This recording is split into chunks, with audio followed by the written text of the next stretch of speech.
जय श्री राधे। मैं गीता रानी, मेरे YouTube चैनल धार्मिक सोच में आपका स्वागत है।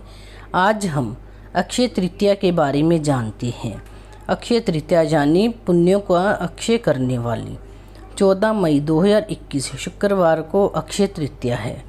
वैशाख शुक्ल तृतीया की महिमा मत्स्य, स्कंद, भविष्य, नारद पुराण व महाभारत आदि ग्रंथों में है।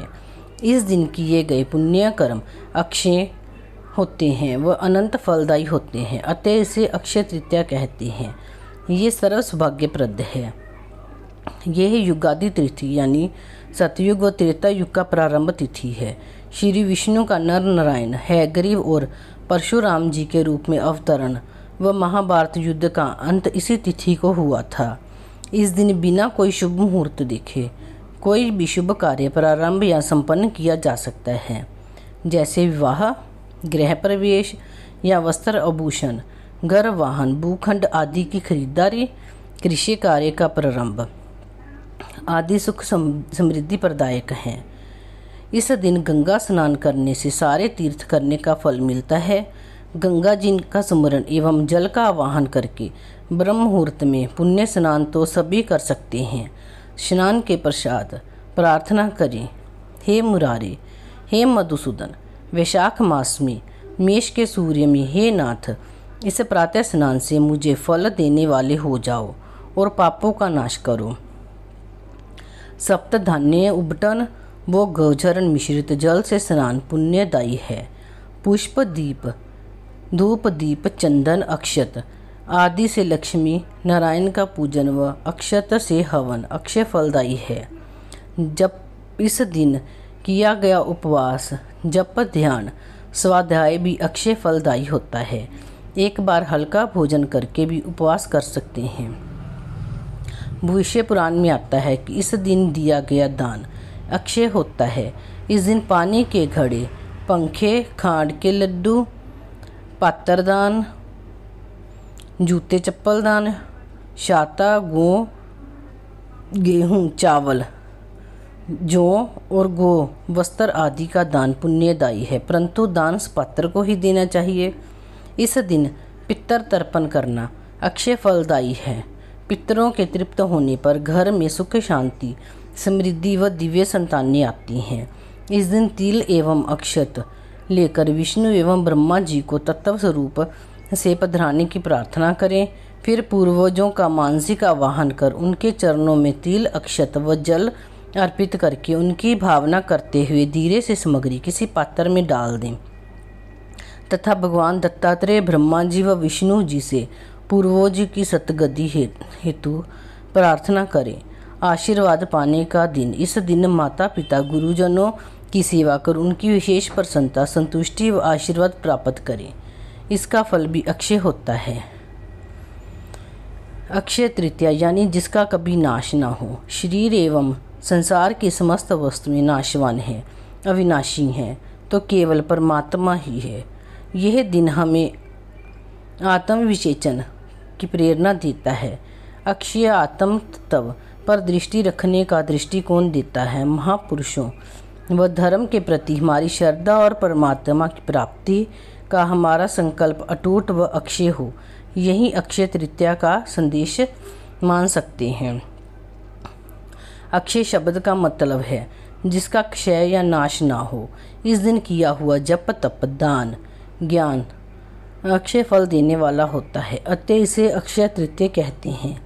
भविष्य पुराण, मत्स्य पुराण, पद्म पुराण, विष्णु धर्मोत्तर पुराण, स्कंद पुराण में इस तिथि का विशेष उल्लेख है। इस दिन जो भी शुभ कार्य किए जाते हैं उनका बड़ा ही श्रेष्ठ फल मिलता है। इस दिन सभी देवताओं व पितरों का पूजन किया जाता है। पितरों का श्राद्ध कर धर्मघट दान किए जाने का उल्लेख शास्त्रों में है। वैशाख मास भगवान विष्णु को अति प्रिय है, अतः विशेषतः विष्णु जी की पूजा करें। स्कंद पुराण के अनुसार जो मनुष्य अक्षय तृतीया को सूर्योदय काल में प्रातः स्नान करते हैं और भगवान विष्णु की पूजा करके कथा सुनते हैं, वे मोक्ष के भागी होते हैं। जो उस दिन मधुसूदन की प्रसन्नता के लिए दान करते हैं, उनका वह पुण्य कर्म भगवान की आज्ञा से अक्षय फल देता है। विषय पुराण में मध्यम पर्व में कहा गया है, वैशाख शुक्ल पक्ष की तृतीया में गंगा जी में स्नान करने वाला सब पापों से मुक्त हो जाता है। वैशाख मास की तृतीया स्वाति नक्षत्र और माघ की तृतीया रोहिणी युक्त हो तथा अश्विन तृतीया वृष राशि से युक्त हो तो उसमें जो भी दान किया जाता है वे अक्षय होता है। विशेष रूप से इनमें हविष्यान्न एवं मोदक देने से अधिक लाभ होता है तथा गुड़ और कपूर से युक्त जलदान करने वाले की विद्वान पुरुष अधिक प्रशंसा करते हैं। वह मनुष्य ब्रह्मलोक में पूजित होता है। यदि बुधवार और श्रावण से युक्त तृतीया हो तो उसमें स्नान और उपवास करने से अनंत फल प्राप्त होता है। भगवान श्री कृष्ण युधिष्ठिर से कहते हैं, हे राजन, इस तिथि पर किए गए दान व हवन का क्षय नहीं होता है, इसीलिए हमारे ऋषि मुनियों ने इसे अक्षय तृतीया कहा है। इस तिथि पर भगवान की कृपा दृष्टि पाने एवं पितरों की गति के लिए की गई विधियां अक्षय विनाशी होती हैं। वैशाख मास की तृतीया को चंदन मिश्रित जल तथा मोदक के दान से ब्रह्मा तथा सभी देवता प्रसन्न होते हैं। देवताओं ने वैशाख मास की तृतीया को अक्षय तृतीया कहा है। इस दिन अन्न, वस्त्र, भोजन, स्वर्ण और जल आदि का दान करने से अक्षय फल की प्राप्ति होती है।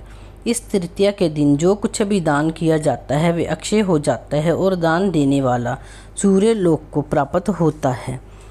इस तिथि को जो उपवास करते हैं वृद्धि और श्री से संपन्न होते हैं। अक्षय तृतीया को वृंदावन में बांके बिहारी जी को चंदन का श्रृंगार करते हैं। साल में इसी दिन बांके बिहारी जी के चरण दर्शन भी होते हैं।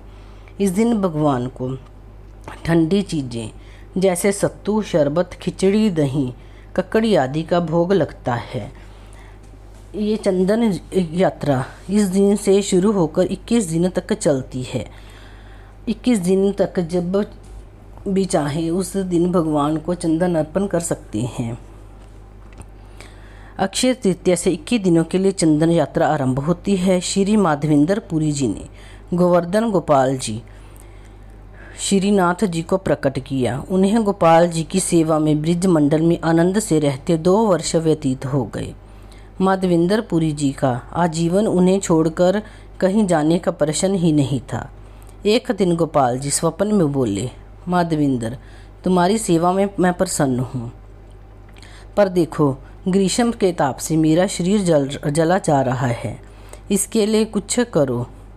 माधवेंद्र पुरी सुनकर अवाक, जिसका नाम लेने मात्र से मनुष्य का जन्म जन्म की ज्वाला मिट जाती है, उसके विग्रह में ताप, वह प्रभु की इसको नई लीला जान चुप हो गए।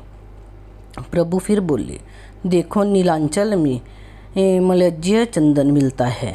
ग्रीष्म ऋतु में भक्तगण जगन्नाथ जी की देह में उसका लेप करते हैं। वहीं से चंदन ला मुझे लेप करो, तभी मेरा ताप दूर होगा। अगले दिन ही श्री माधवेंद्र नीलांचल की पद यात्रा पर निकल पड़े।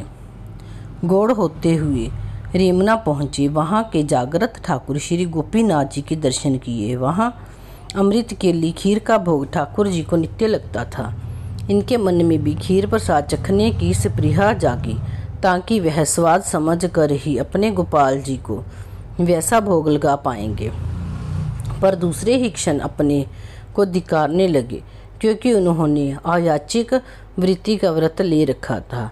भोग राग समाप्त होने पर श्री माधवेंद्र पुरी जी मंदिर से बाहर आए। रेमुना का बाजार बंद हो गया था।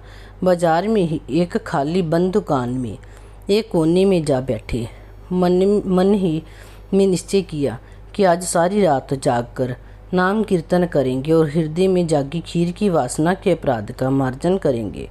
कीर्तन का आरंभ हुआ।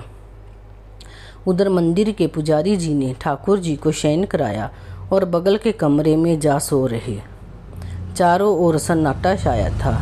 हठात किसी के मधुर मधुर कंठ की आवाज़ से पुजारी जी की निद्रा भंग हुई। उन्होंने सुना कि किसी को कहते, ओरे उठ, शीघ्र उठ, देख मेरे पीताम्बर की ओट में एक हंडिया रखी है। मैंने इसे चुरा लिया था अपने प्रिय भक्त माधवेंद्र के लिए। वह बाजार में एक वृक्ष के नीचे बैठा मेरे नाम का कीर्तन कर रहा है। उसे खीर प्रसाद शीघ्र दिया। जब तक वह इसे नहीं लेगा मुझे चैन नहीं पड़ेगा। क्या स्वयं गोपीनाथ यह आदेश दे रहे हैं? पुजारी जी को रोमांच हो आया। जल्दी से मंदिर का कपाट खोला। ठाकुर के निकट जाकर देखा। सचमुच पीताम्बर की ओट में अमृत केली खीर की एक हंडिया। फिर ठाकुर जी को देखने लगा और आंखों से अश्रु छलक पड़े। गोपीनाथ ने पुजारी के मन की बात जान ली। वह कहना चाहता था, प्रभु तुम अपने भक्तों के लिए चोरी भी कर सकते हो। हंडिया लेकर माधवेंद्रपुरी जी महाराज पुकारते हुए ने खोजने लगा। कुछ दूर जाने पर उन्हें मधुर कंठ की कीर्तन ध्वनि सुनाई दी। उनके निकट जाकर उन्हें प्रणाम किया और पूछा, स्वामी जी आप ही हैं ना? श्रीपाद माधवेंद्रपुरी जी कुछ उत्तर दें उसके पूर्व ही पुजारी ने खीर की हंडिया सामने रख दी और गदगद कंठ से बोला, महाराज आपके भाग्य की सीमा नहीं। आपके लिए गोपीनाथ जी ने ये खीर भेजी है जिसे उन्होंने अपने पीताम्बर में छिपाया था। अब आप शीघ्र ही इसे ग्रहण करें, क्योंकि जब तक आप आरोग नहीं लेंगे तब तक गोपीनाथ जी चैन ना पड़ेगा। ऐसा उन्होंने मुझे कहा है। उसी क्षण श्री माधवेंद्र जी के हृदय में उठी कृष्ण प्रेम की आंधी ने उन्हें झंकोर कर रख दिया। अश्रुकंप पुलकादि आदि सात्विक प्रेम विकारों ने उन्हें घेर लिया। दोनों नेत्रों से नीर बहाते जा रहे हैं और खीर खाते जा रहे हैं। पुरी जी ने खीर प्रसाद तो खा लिया और साथ ही खीर की हंडिया के टुकड़े कर उसका एक एक कण अपने बहिर्वास में बांध लिया। नित्य स्नान पूजा आदि के पश्चात उसका एक कण अपने मुख में रखने का नियम बना लिया। उस एक कण को मुंह में रखते ही आत्म विभोर हो जाते, अश्रु विसर्जन करते और नाचते नाचते बेसुध हो जाते। इस घटना का शीघ्र ही प्रचार हो जाएगा और उनकी ख्याति उनके भजन पथ में बाधा डालेगी। इस भय से सूर्य निकलने से पूर्व ही श्री माधवेंद्र जी ने मन ही मन गोपीनाथ जी को प्रणाम किया और नीलांचल की ओर चल दिए। चलते चलते श्री पुरी नीलांचल में पहुँचे। वहाँ श्री जगन्नाथ जी के दर्शन कर प्रेम विफल हो गए। प्रेमाविष्ट हो कभी नाचने लगे, कभी हंसने लगे, कभी उठते कभी गिरते। श्री जगन्नाथपुरी में यह बात व्याप्त हो गई कि श्रीपाद माधवेंद्रपुरी जी आए हैं।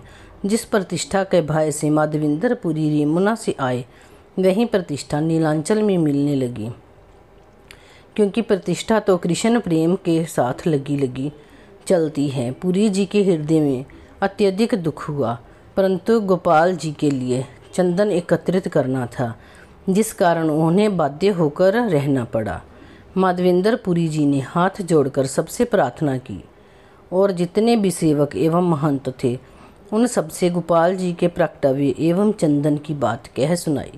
श्री गोपाल जी ने चंदन मंगवाया है। सब भक्त यह बात सुनकर चंदन के लिए आनंदपूर्वक चेष्टा करने लगे। उचित समय पर एक मन चंदन और 20 तोला कपूर ले जाने के लिए वाहकों के साथ व्यवस्था कर दी गई। कई दिन चलकर वे फिर रेमुना पहुँचे। खीर की चोरी के बाद यह उनका प्रथम मिलन था। यहाँ श्री माधवेंद्रपुरी जी के आगमन का संवाद चारों ओर फैल गया। उस रात श्री पुरी मंदिर में ही सोए। रात के शेष में गोपाल जी ने स्वप्न में श्री पुरी से कहा, हे माधवेंद्र, जो चंदन कपूर तुम्हारे पास है वह सब घिसकर गोपीनाथ जी के अंगों पर नित्य लेप करो। गोपीनाथ एवं मेरा एक ही शरीर है, उनको चंदन लेप करने से मेरा ताप कम हो जाएगा। श्री पुरी ने गोपीनाथ के पुजारियों को बताया कि श्री गोपाल जी की आज्ञा हुई है कि चंदन और कपूर से श्री गोपीनाथ जी के अंगों पर नित्य लेप किया जाए। ये सुनकर सबका मन अति आनंदित हुआ। ये दिन अक्षय तृतीया का दिन था, जिस दिन सर्वत्र चंदन यात्रा आरंभ हुआ। बोलो बांके बिहारी लाल की जय।